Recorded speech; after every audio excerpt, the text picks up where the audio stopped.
So the incorporation process was a lot more of a daunting and intimidating task before we started it. Once me and my mother actually sat down, we saw that the questions we had to answer were a lot more accessible to us than we thought, and the hardest part was waiting for the approval to come through. The week or so was a little anxious, but it came through without a hitch, and after that we were able to move on to the rest of what we had to do.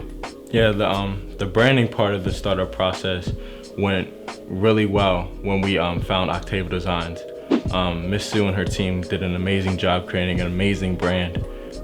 They did the bottles for us, they did our website, business cards, press kits. They did an amazing job just helping us create a brand that represented us well.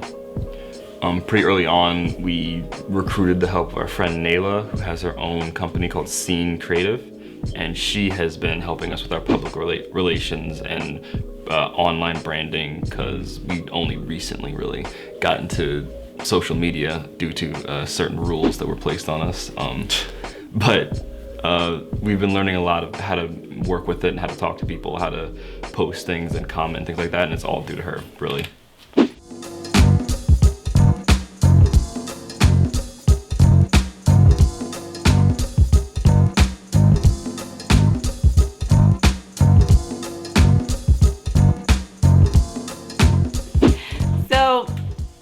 I think when one of the initial things when they started wanting to bottle the sauce is I kind of had that thing going that a lot of us native Washingtonians have, which is I was worried that they would, even though it is their culture, I didn't want them to just go and take something that was so precious to this region and just throw it out there.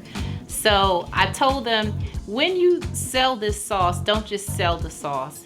I insisted that a part of their marketing platform be to tell the stories of us in the carryout, of me and my friends at Sarah's Carryout, the jumbo cheeseburger special, the salt pepper ketchup, the salt pepper mumbo. Like, they had to get that in there, because when we left the area and I started to make the sauce, when I came back and I saw how things had changed, it wasn't a city that I could even point out to them, hey, this is where I did this here, or this is me and my friend, this happened there.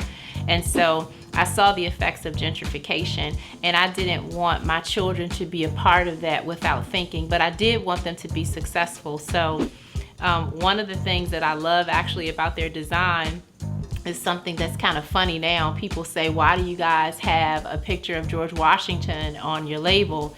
And so it's kind of a deep answer for us.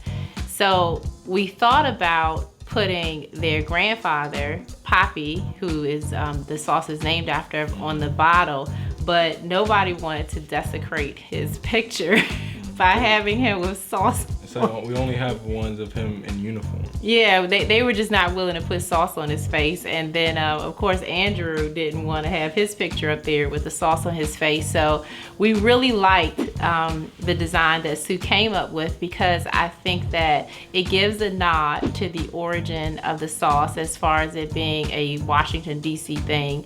The city having been named after Washington. But I think it was also kind of a little bit of something toward gentrification to have that sauce on George Washington's face.